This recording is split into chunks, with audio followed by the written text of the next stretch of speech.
Boom. And just like that, the Dallas Cowboys keep their season alive after scoring 24 straight points, after giving 21 points straight to the Philadelphia Eagles. I'm Slater. That's Mike. Let's just get right into it, man. This game was insane. I mean, we were having pre-Thanksgiving before the Thursday Thanksgiving game, and honestly, I did not expect the roller coaster we would be on. You and I talked about how this game would be competitive, it would be tough, Dallas has a really good chance, and honestly, like as you and I were watching the game together, it turned into something totally different than what we expected. I mean, I'll let you kick it off. Give me what you're thinking. I know you Oh got some man. notes. Yeah, there's just so much. We had two birds on Sunday. We had our Thanksgiving turkey, and then taking down the Eagles. I think Dallas did exactly what we talked about they should do. As you watched the game, you could tell that Jalen Hurts can't do much with that offense outside of the first read throw if it's wide open. If he has to take a second or third option read, he gets confuddled, right? And he was contained the entire game long. So, I mean, I think it caused them a lot of trouble. They got off to a 3 touchdown lead on us due to mistakes caused by our own mistakes and disciplines and penalties, whether they were legit penalties or not. And it hurt. But I think that they're kind of at that point in the season where they're winning so well and they do so little. It doesn't seem like they do a whole lot. You know what I mean? And they're just coasting, thinking that they can just go out, show up, and do what they normally do, and they're just going to eventually wear everybody down and win with a field goal or a touchdown in the last 6 minutes of the game and put it away. Watching all of the interviews and all of the videos from both sides of the team, here's what I think. This is my honest evaluation, and then we'll get into some of the side notes and the fun in the comments. I think Dallas wanted to win that game much more than Philly wanted to win. That's what I really honestly think. Yeah, I mean, I totally agree with that. I mean, when you're looking at of course, we're still riding on the high emotions of losing a brother and Marshawn Nealon on the team, Right. right? So the team is still riding high with those emotions, keeping him in mind. And on top of that, your season's on the line. We talked about it before. You really can't Sure. drop these upcoming games if you can. If they're winnable, you need to try go and win them. And Dallas wanted it, down 21-0. We just got done watching sounds from the sidelines. It seemed like the energy was there the whole entire time. And the question that a lot of people probably are bringing up, and I've listened to it this week as well, is does something like this happen under a different coaching regime like Mike McCarthy? I think this plays a lot into the Brian Schottenheimer culture and knowing that these guys truly believe, they're truly bought in, and these guys have the ability to even when things are down. Sam Williams said it after the game in the post game. They said Quinn Williams came in there and just bolstered them. They said they were already talking about what the adjustments they want to do before the whole coaching staff came in and brought it out. Like these guys were motivated to get back out there and eliminate that lead because they were only down 14 going into half, and they knew that if we come out there and we pitch, whether it was a shutout or even just one score, our offense has the chance to come back. And that's what this season's going to come down to. For Philly, it's the opposite way. Their defense carries them right now. Their offense can't get going. Now, yes, in the first half, their offense did get going, and it seemed like, of course, everybody would talk about how A.J. Brown has issues with Jalen Hurts, Right. and they would be talking about this slow offense and how they can't get him the ball, but he comes out there and has almost 100 yards in the first half, and you're like, of course, this is what's about to Right. happen to us because it's in Dallas. We're playing Dallas, Right. and Philly has a chance to Sure. really end our season and end Right. our chances at potentially chasing a division title. Right? History says that no one has won back-to-back division titles in NFC East since like early 2000s when Andy Reid was the head coach out there. So it's one of those things where Philly's trying to make history there too, on top of already winning the Super Bowl last year. But to get back to the point, Dallas, they know that they have the offense to, like you said in the preview video, they can do a shootout. They can keep up with anybody. No one's outscoring them. The question is can the defense give them an opportunity to run the drives like they want to run, being able to run the ball, Javonte Williams, setting up the play action, being able to roll out, being able to have some deception there instead of just being like, hey, we got to line up in shotgun and pass, pass, pass because we are down 21-0. And we'll get into this too, but a lot of credit to Schottenheimer. Even down 21-0, instead of getting pass happy, he stuck to the game plan. He stuck to finding ways to get everyone involved. Even right after Turpin fumbled that ball on a turf monster, he Dak rolls out to the right, gives him the ball, and Turpin redeems himself a little bit there by going for 40 yards and setting up George Pickens for that first touchdown right before halftime. So I give a Yeah, lot of credit to that coaching staff. I think it's a little underrated, maybe, or a lot of people may be calling it out, but I feel that people are looking at George Pickens and the defense and all that, but that coaching staff has really molded together. That was one of my call outs early in the season was when you're down 14-0 against a tough opponent, how do you fight back? How do you bounce back? And it's happened over and over. You saw it when we went to the game in Green Bay, or not in Green Bay, but against Green Bay in Dallas. They fought back. We were down 14-0, I think at that point, or 10-0, something like that, and we still fought back. So I'll give it back to you, but those were where I'm at with it. yeah, and I think it goes to show a lot for Dak's leadership. You Mm-hmm. know, everybody on that team says he's one of, if not the best leader they've ever played with or played around, and you could see it. You know, it's hard to in this league in the professional sport that it is. It's hard to go down by 3 scores, 21 points, like legitly 21 points down like that with just cold momentum. These are off of big momentum swings too. It's not like we had attempts at points and just weren't able to convert. It was, they scored, we mess up, they score, we mess up, they score. That's as cold as it gets offensively in a game like this. And to bring a team back from that, your defense has to be playing lights out, which it was. But then on top of that, the first quarter and 3 minutes into the second quarter, that's a total of 18 minutes. For 18 minutes, the Eagles played offense and defense. Yeah. And then for the remainder of the game, they did nothing offensively. Nothing. Yeah. That is insanity, dude. If you think about it, Saquon Barkley, I think he had somewhere around 20 something yards rushing. He And did. all of their offense happened in the basically the first quarter. So you're going to have to say that the bulk of his yards for the game were in the first quarter when they were scoring touchdowns, which means for the second, third, and fourth quarter, he ran nowhere but backwards. That is I mean, you couldn't have called that.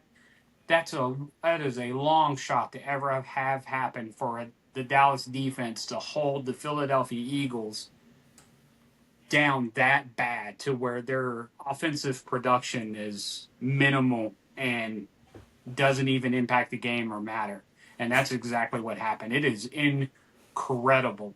And what's funny about it is better than beating the Eagles, which was amazing. It's great. It's the greatest thing in the world. They want to say it's our Super Bowl.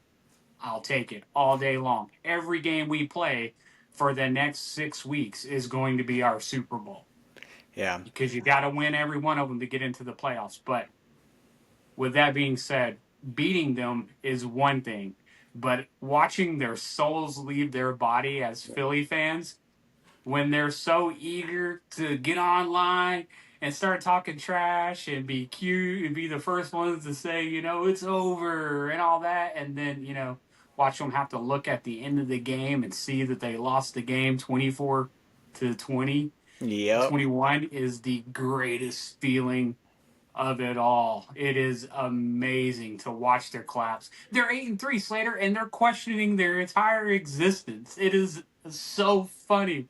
So funny. Yeah. They're 8-3 and they're like, is Sirianni letting the team down? And it's just hilarious to watch them crumble after one loss. Yeah. And maybe it's because it's the Cowboys who they lose to, and I think everyone hates losing to the Cowboys. Like I literally would Oh, be in that text. fashion, Yeah. the way Yeah. they lost too, I just would to get literally paddled.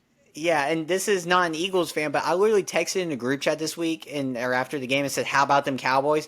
And someone just screenshots the Broncos score and sends it to me in that group Yeah, chat, and I'm yeah. like, I didn't even talk about the Broncos. We Yeah, you bring up another team to come fight for you. That is I was pathetic. like self-centered, like, bro, I don't care about the Broncos game. We're here in this moment, and we came back down from 24 or 21-0. And just to talk about what you were talking about, like, people are like, "Oh, Dallas, you got lucky." Like, "Oh, like, man, y'all got lucky." Okay, how about this for lucky? First off, again, we give you the ball at midfield to start the game. Downs, right? You go score. On we punt the ball, we go 3 and out. Sure. And then on the second touchdown, that should have never happened. Y'all should have punted the ball to us because we did tip the ball. Fox brought it up afterwards. Of course, Schottenheimer didn't challenge it, but at the same time, they didn't call replay from upstairs. Okay, we give you the ball. You Right. get your free first down. You go and score again. And then Cavante Turpin with the turf monster. So he Yeah. falls. There it Butt goes. fumble. Yeah.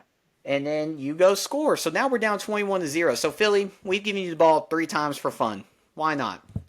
And then after that, we drove down the field, all the way down, and Dak throws what I didn't like the pass, but it is what it is. CD was being tugged, he slingshot himself, but you can't throw into double coverage like that. Not at least fading back in the angle that you had from his view. But Sure. just to say that, we gave you an interception when we were at the 10-yard line. Okay, so now you've had 4 opportunities to really put us at this. Again, they punt because our defense finally holds up for the first time in the game, and then we go score down the field with the CD play, and then or with the Turpin and all that, and then the George Pickens touchdown. Right, end of the half. Right. We come out of that third quarter, and I don't know what happened. And it's like what you said. Someone injected our defense with some kind of knowledge, like smashing watermelons. I don't know. Maybe Schottenheimer pulled the Mike McCarthy and started smashing watermelons. But we came out and held them to nothing, and it amazes me. And again, they punt, we punt, they punt. We missed a field goal. We were in field goal range, and we missed a field goal with a kicker who never misses. Never. So you had the opportunity again to have the ball around midfield, right? Right. We hold you to a punt, and then we score. So now you're at 21-14. And the only break Dallas really got in this game, the only break that we got that we didn't probably deserve was that missed field goal by Missed Jake field goal. Elliott. That definitely helped just to keep it on, a 7-7, multiplier instead of that odd three where, Exactly. we're always at two scores down crap is that's what kind of gets you. Exactly. And then here we go. And I'll skip to the end here because we know how the rest of this plays out. Saquon fumbles. We punt. Right. We lose that opportunity. And then we go on the punt, we recover that fumble there, and we were at the 7 or at the 10-yard line, and we still didn't get in, Philly. You held us from scoring twice with an interception and a downs, and your offense still couldn't do nothing. This isn't like a Dallas got lucky thing. This is look at your own team. If this was Dallas who was doing it, I'd be calling out my own offense, and I think Philly fans are, but as people have been saying, AJ Brown's been telling you this. That everyone wants to act like, oh, he's just talking because they expect a greater standard. No, there's problems on that offense over there in Philly. So before you come at all of us Cowboys fans for enjoying our win and for y'all crumbling on offense after having a 21-point lead and your offensive coordinator, your head coach couldn't find a way to put it together to get just a field goal, or Hmm. even just one more touchdown the whole second half, that's your own problem. And I would Yeah. point at ourselves too if we had that issue, but we Well, don't. we've been pointed out all season for not having a defense. Yeah, exactly, We've taken that abuse. Yes, we're 5-5-1. What are our playoff chances? They're week to week. But I'm a exactly. fan of the team and I'm a ride or die with them all the way down. And cooking the stupid Eagles is the greatest early Christmas present I can ever get. I don't regret it. I'm going to roll around in this mud for a minute. But yeah, you're exactly right. And I can tell you what happened. They can't run the ball. They can barely run the ball on a bad team. They're not running the ball on us, period. That's Yeah, evidently clear. They're not going to run the ball on us. So that forces it. As me and you sat here on this podcast and talked about, How Dallas wins this game is they stop Saquon and you force Jalen Hurts to have to sit back in the pocket and play quarterback, not look at his first read, not like it, and roll out and run to the sticks and get the first down like he's done in every game against us in the past. They took those options away. No Saquon, unless you want to blaze it out to the flat and let him take hits, which is what they did, and he took hits. Yep. Or Jalen has to actually take the first read and throw it, or he's got to wait long enough to actually be pressured and then go to his second and third read options and, throw it to whoever's doing coverage on the sideline because he couldn't hit a receiver past 8 yards. If they weren't running a hitch or a slant directly in front of him, it wasn't happening. And that's how we won the game. That's Yep. it's how we closed out the game too. Is his server just overloaded. He lost Wi-Fi or signal or something, and he just held the ball up and out like this and got dropped down. You know, Yeah. between all the nut and butt grabbing they do over there in Philadelphia, they need to turn to the third or fourth page in their playbook. That might help them a little bit. They've got super talented guys, but they're complacent because they Yeah. only do very little. It's not an exciting team to watch. They're not exciting to interview. You watch their interviews, their players, you know, don't look real enthused to be playing football. And I think that's evident to how the organization is ran. Yeah. When you look at like I'm looking at it right here, right? Saquon, he's had 224 carry or 185 carries, I'm sorry, for 684 rushing yards, which is 14th in the league right now. And last year, Philly was really good at running the ball, and it's what made their offense very explosive and made them really good because Saquon had a really good year. But teams Yeah, he was realized fresh that. off of another team. He was in a Mhm. new spot, with strength and momentum. He was excited. Yeah, But and they ground him into powder over that last year. but I do believe that our interior pressure is playing a lot bigger of a role than it would be if Absolutely. let's say we had Micah Parsons on the edge because it is insane to watch Quentin Williams get off speed on that line of scrimmage and to tear up a hole because all it takes is that half a second. Once that guard gets beaten and is turned around like this, you open up the hole. Not Quentin Williams may get shoved out the plate, but you're opening up the hole for everybody else. Osa may be swinging around, or Javion Clowney may be coming in. Ezraku may be coming in on whatever Right. stunt, right? And all of a sudden, you've got these open gaps that weren't there before when they would just kick out the ends and then run it up the middle because you had no one there. I Right. But now you've closed both doors. There's no hallways in the middle of the defense, Yep. and the ends are circling, they're closing the pocket. So the only way to really bootleg out like you want to do is you have to drop back 3 yards, and that's going to get you cut off in defensive pursuit. You're not going to be able to, run flat down the sideline and turn up. You can't do Yeah. it like that. And that's why he didn't, because he knows that's just not going to be a positive game. With the guys we got on the field, we Yep. can run him down now. Yeah, it goes back to what you said for the Raiders game in our preview for the Raiders. I think there's a lot of things going on that teams that we're going to catch unexpected. Maybe Kansas City will be the first team that will really kind of know what we're doing now coming off the bye. But it's the perfect storm. You've got people coming back from injuries. You've got people who are new blood to the New to team that the you team, traded yeah. for. And Like, we got heavy rotation too, so you never yeah, know what kind of package we're going to roll out there for you because that's exactly what I was about to say. you Like, can't pick up on our habits. you saw so much Kenny Clark last game, and Yep. in this game you saw so much Osa. So it's like Right. the only constant is Quinn Williams, and Osa and Kenny get these one-on-ones and the opportunity to do what makes them great and beat the one-on-one instead of trying to get doubled and then trying to beat that from there. But and then on top of that, Overshown, dude. I mean, I know he's not making like the craziest plays, but man, he is sideline to sideline. He's not letting nothing get around him. Like the play where Saquon catches it and he tries to spin move. I don't know what was going Yeah, on there, yeah. what he thought, but Overshown made some great sideline Right. tackles that prevented them from getting into tush push range. That in the past, we get juke, and all of a sudden, they're breaking for another 10 to 15 yards, and then Yeah, our he didn't go for safeties, the kill shot. He just went to tackle the guy. Instead of our trying to make a splash play and all that, he did the smart football thing, just yep, break down, square up, and stop the momentum. And that's all you got to do. yeah, and then Fundamental our football, man.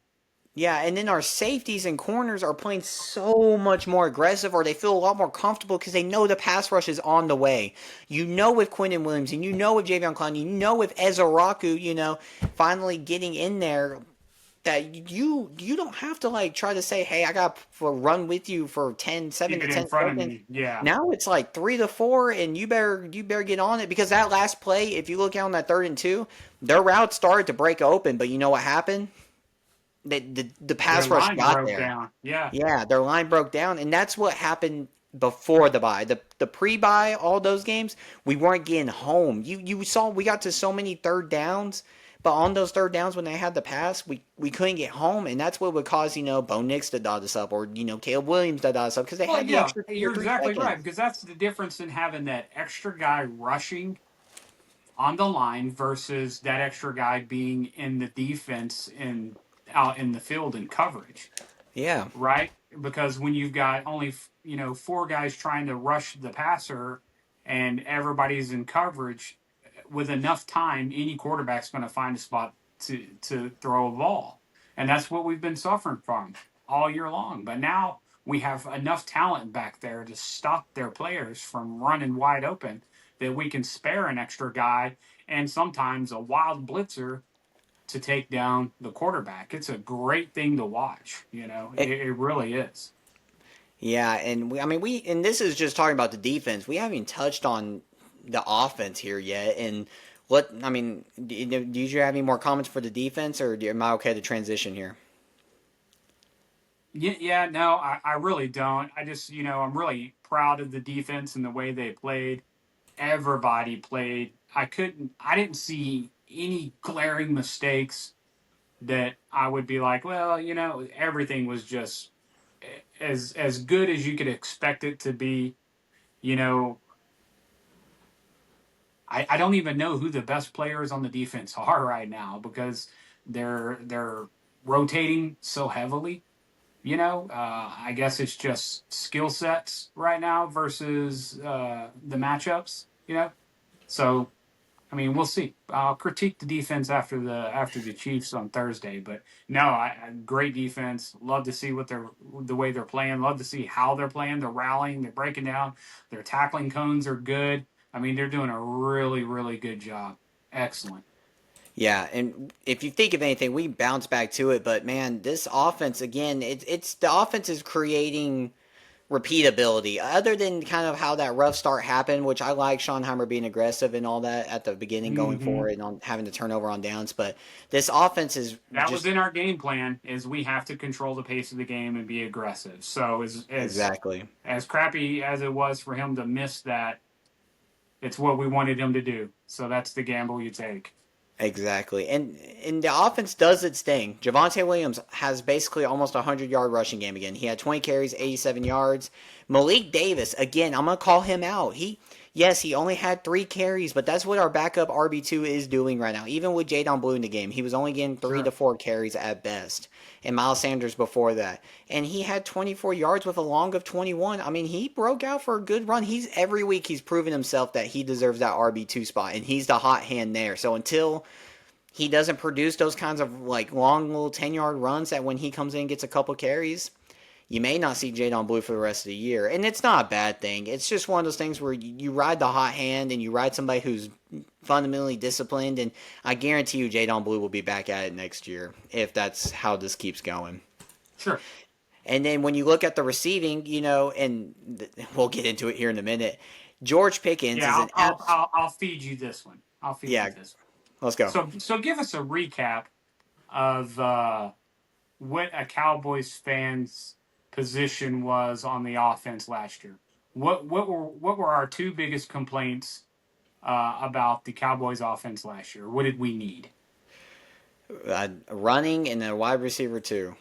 Okay, and so with that being said, we solidified our running game with Javonte Williams. He's panned out.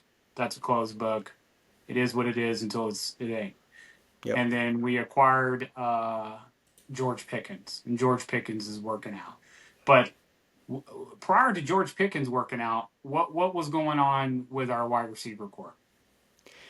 our wide receiver core in previous regimes, you just weren't getting the play explosiveness that you should have been getting at that wide receiver two position. Plus, on top of the depth, right? You had CD Lamb, and that's pretty much it. And Right. that's the biggest thing What? where Hang on. What number does CD Lamb wear? uh, is it that one that like only all time wide receiver greats wear? Oh I think yeah, that 88, right? yeah. Yeah, yeah. I, Okay, so CD Lamb wears 88. Okay, so that mhm. yeah, that means something, right? It Okay. should. Yeah. Okay. Just wanted to clarify that. All right. So you go ahead. It should mean something, but apparently, people during the game, and again, this is no personal attack on anybody, but if you're a casual fan and you're saying like, "Hey, CD Lamb's dropping balls, like we need to get rid of him. George Pickens is better," you're going to run into the same issue that you had before. You can't. The whole point of bringing George Pickens in was to make this offense have the ability to have two different weapons. It's okay if one Why is wide George Pickens able to have so much success though? probably because they're doubling 88 over there because they know that's Oh, much of a oh, that's threat. why. Oh, so double number 88 gets double coverage, right? Oh, Yeah. okay. That makes sense. That makes sense. Okay. So, it's not possible to have four DBs on two wide receivers. So they have to pick and choose their battle here, whether it's Right, right, CD right, or whether it's George Pickens. And I know the Eagles know from the past that CD Lamb is a monster, and they're hoping that George Pickens right, just falls off. And it's right. not happening right now. So maybe the Chiefs switch it up. Maybe they're like, oh, we'll cover George Pickens. And then guess what? On Thanksgiving, y'all going to be singing CD's praises and being like, oh, CD, we love him. And the fact Right. is CD's not even having bad games, Cowboys Nation. No, he still It caught 4 passes for 70 yards, man. Yes. Don't, man, leave that man alone. Y'all know who that man is? Do y'all forget Bro 2023? will chop you and cook you and serve you out the door, man. You better leave that man alone. Y'all need to jump off that man. That's the wrong wagon to get on. Man, I be mean, home team. We wanted this. We got it. It'll yeah. be all right. You know? Well, the greatest news is let's say Thursday because George Pickens had his game Sunday and he's a little banged up. He may be a little step slower. Well, guess what? George Pickens takes, maybe the double coverage. CD Lamb all of a sudden is It may breaking be loose. Fergie that is the Yeah, hot it could hand, be or it may Ferg. be floating. You know? Who knows? Yeah, this offense has been built for this kind of speed and this kind of pace and this kind of depth Right. because that's the way they constructed it. You were at a point where we traded for Mingo last year for a fourth round pick, and now you're deciding whether Mingo or Tolbert gets to play. And that last year you didn't have that option. You literally had to put No. Tolbert out there because you didn't have a wide receiver too. You needed to try something, and Tolbert has fallen so far down because of the talent we have on this roster now, wide receiver, that it's awesome. It's awesome to see. You need this on offense if you're looking to make a good run. You can't try to be, try to be like a Strickler about it like we kind of been in the past by saying, "Oh, let's just go get Brandon Cooks." Brandon Cooks, great wide receiver. There's nothing wrong with him. Yeah. But his burn you days and all that, they're gone. Dak Prescott too. He's always played great with receivers who either run great routes like CeeDee Lamb and can go up for a ball like CeeDee Lamb, or a guy Or who plays physical like players like George yes. Pickens. Right. Does anyone remember Des Bryant when Dak used to just Right. lob it up to him? That's what George Pickens is doing. This is maybe the best wide receiver duo the Dallas has ever had. Yeah, I mean, I know CD and Amari were big, and Dez was a big, but man, I mean, we even go back to the Alvin Harper, Michael Irvin days. But the way these two, what CD Lamb is capable of doing, and what George Pickens is doing right now on the same team together, I mean, can you tell me there's a better Cowboys wide receiver duo in history? Oh, and by the way, we've got the most productive Dallas Cowboys quarterback on the team as well. Hmm. I don't Hmm. know, man. People need to stop and think a little bit before they start dogging on the man. Oh man, You must yeah. be outside your mind. So let me ask you this: Sure. Dak Prescott technically all time better than Tony Romo? Is that how you put in your book? Yes. Oh, that is a hot take from you, sir. I did not expect you to say yes. I thought maybe I'd catch you on that one.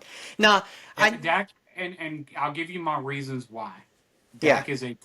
Dak is a complete quarterback. Okay, from top to bottom, on the field and off. Okay, quality human being, a great leader. He does everything he's supposed to do. He can run the ball well. He can distribute the ball well. He can control the game speed, control the line of scrimmage.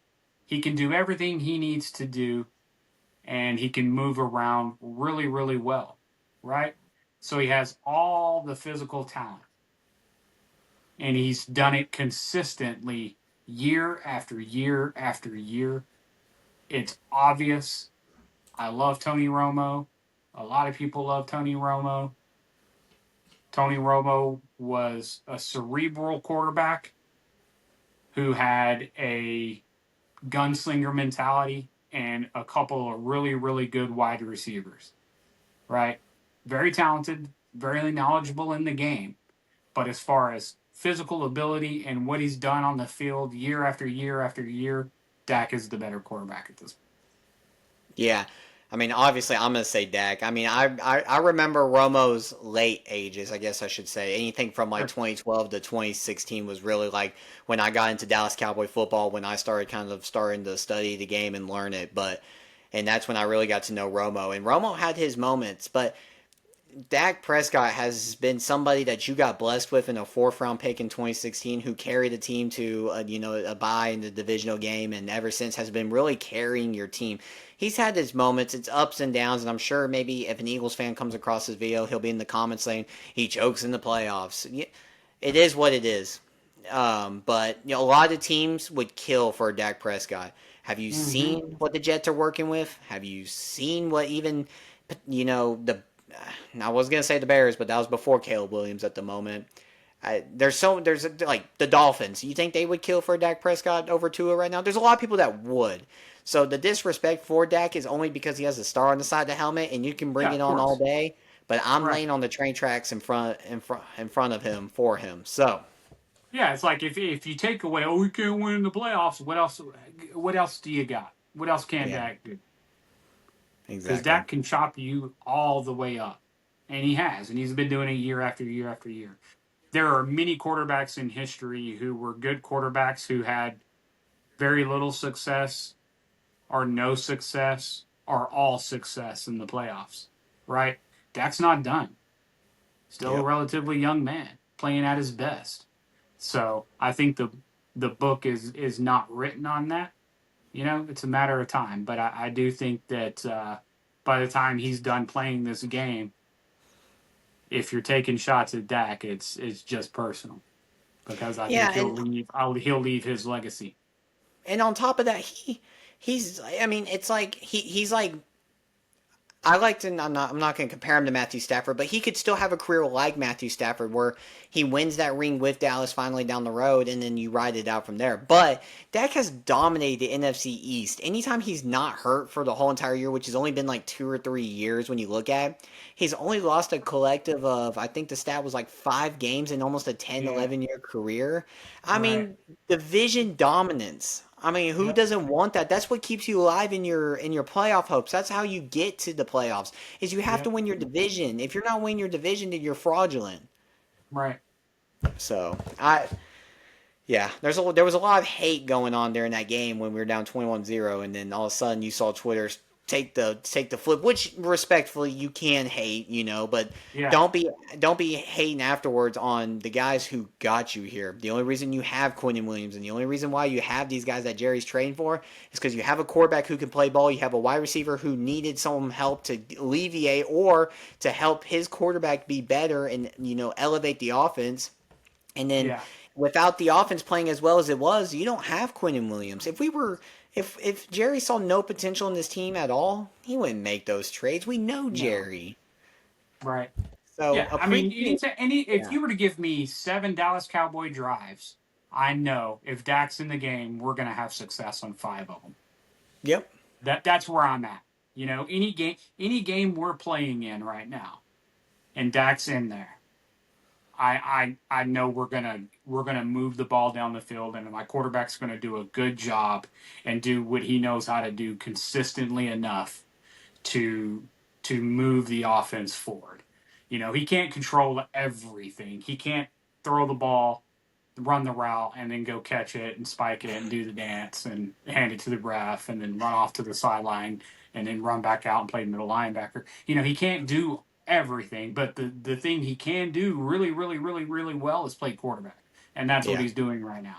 So as long as receivers do their job, the linemen do their job, and the running backs does his job, and Shotty does his, we're going to be all right. You know. All right. Any final But comments? yeah, I got a Okay. final Yeah. comment. I'm just Yeah. Go really ahead. concerned. I'm concerned about I've been watching all these Eagles videos, and the fans seem to have trouble spelling their mascot's name. Um, yeah, it's sad, and I became concerned. So, in further research, I saw videos of their elementary students uh, beating up adults with Oh boxing no gloves, way. and the teachers were encouraging this violence, and I'm like, that's probably got something to do with why they can't spell. Because instead of being in the classroom at a desk learning words, uh, Yeah. they're learning to throw hooks, jabs, and uppercuts. So I would just like to reach out to the city of Philadelphia and ask them to please look into their elementary students and make sure that they're getting a good education there, because it's a little concerning for the future of our society. Would you like to spell Eagles for them so then whoever's watching this video may learn how to spell Eagles? If I were to listen to them, it would be like EGLEAS or something along those Yeah. lines. I Yeah, I I, I spell it like this. yeah. There you go. Take that. Just that's all. Just one letter. This letter represents you this week, Philly. And remember, this right here and this right here, they gave it to you, and we spotted you 21 points, man. So, but you ready to do some shoddy player of the game? Yeah, I'm ready. All right, hang on. Let's see here. We got to show the viewers the video. Yeah, what's in the cup? It's a shotty. All right, so this is what we do every time the Dallas Cowboys win. We do a shoddy player of the game. I'll pick a player, Mike picks a player, and we'll kind of give an explanation why and why they deserved it. Sir, you want to kick it off? You want me to? I went first last week with Dak, so you got it this week. Um, I'm gonna give mine to honestly. I'm gonna give it to the coaching staff. How about that? And and I know it's not necessarily a player, and if I have to choose somebody, I'll say Braun Scheinheimer because he's the head coach. I think it's really awesome to see in the past, at least in most of these games where we're kind of competitive and not getting blown out, the offense and the defense and the coaching staff find a way to bounce back and be able to keep fighting. That was the biggest question for Brian Schonheimer when the year started for me was when you're down 14-0 to a team or when you're down 21-0 to a team, how do you fight back? Does your team believe that you can fight back? Because I don't believe under Mike McCarthy we do it. Under Right. Jason Garrett, I don't remember much of his tenure at this point. I don't believe you do it either. I think Schonheimer truly has his guys and truly has his players and truly has their beliefs and truly cares for them. And they know that that connection is so deep right now, even within just a one season stint, that Sure. it's awesome to see. I don't think you come down or come back from 21-0 with another head coach because he believes. He believes no matter what. You could be down 40-0 and he's still going to tell his guys that we got this. That So, fourth quarter stuff is real, man. That's the yeah, truth right there, and that's what he preaches, and exactly. he's got them believing it.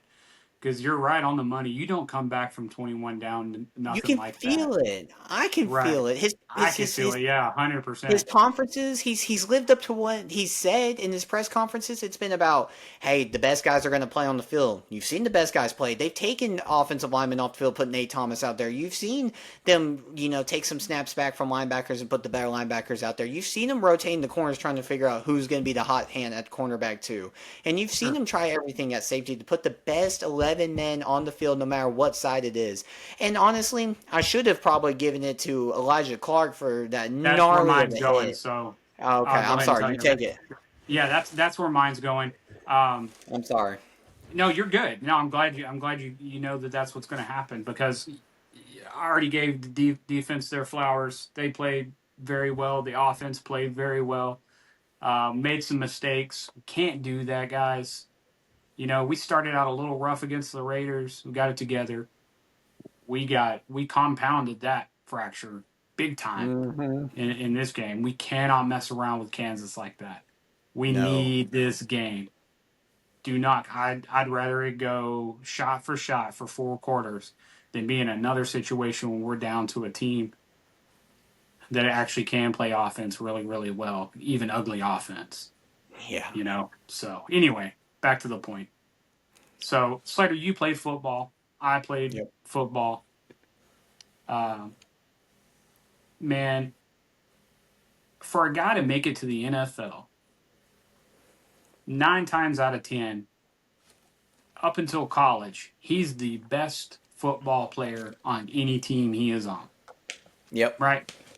Then you get into the college teams, and you may be a top 5 guy, a top 10 guy, or whatever. And then you get drafted or not drafted to the NFL, and you're just another guy on the team. To come out and have that much disadvantage on a play like that, where you're just literally getting pancaked and drove into the dirt multiple times, and to have the drive and the heart to get up, locate the action, run 60 yards down the field, lock in on a player with the football, and knock the Sonic coins out of them like that is what football is all about. Any coach will take that kind of effort of finishing a play out of any player all day long. 110% heart will make up for 50% talent. You Yep. know what I'm saying? So, man, that was cool. That was one of the coolest plays in football I've seen in a long time. And that's what football is all about right there. So, yeah, mine goes to Elijah Clark for that play. We didn't get the Yeah. points off of it, but, man, it sure rattled that sideline, man. That was something to see. Yeah, yeah, and I'll hit a quick note and we'll get out. But that is something that as soon as Fox replayed it like that, I mean, you and I looked at each other and said that kind of clip shows across the nation from every level, from high school, from I mean Pee Wee. I mean they're Yeah. probably showing Pee Wee, and then college, Yeah. NFL. Like Oh, yeah. that's how That's you gonna keep a hit. job. Yeah, that's gonna be used in every film room and every level of football for like the next 10 years. So So, but yeah, man, I love this game. And tomorrow, guys, I already put it on our YouTube channel on the post. If you hadn't seen it yet, put some comments in there, man. Let's talk about some Chiefs. If you got anything you want to talk about, or even anything from this game, we can kind of relate back to it for the next video tomorrow. But we'll be doing the Cowboys versus Chiefs on the road to 200. We're at 190 subscribers. We are 10 away. If you haven't yet, like, comment, share, subscribe, man. We appreciate everyone here. And one last message from the greatest head coach of all time for the Dallas Cowboys. How about them Cowboys? Yeah! So there you go. Until next time, this is Cowboys Game Plan. EAG.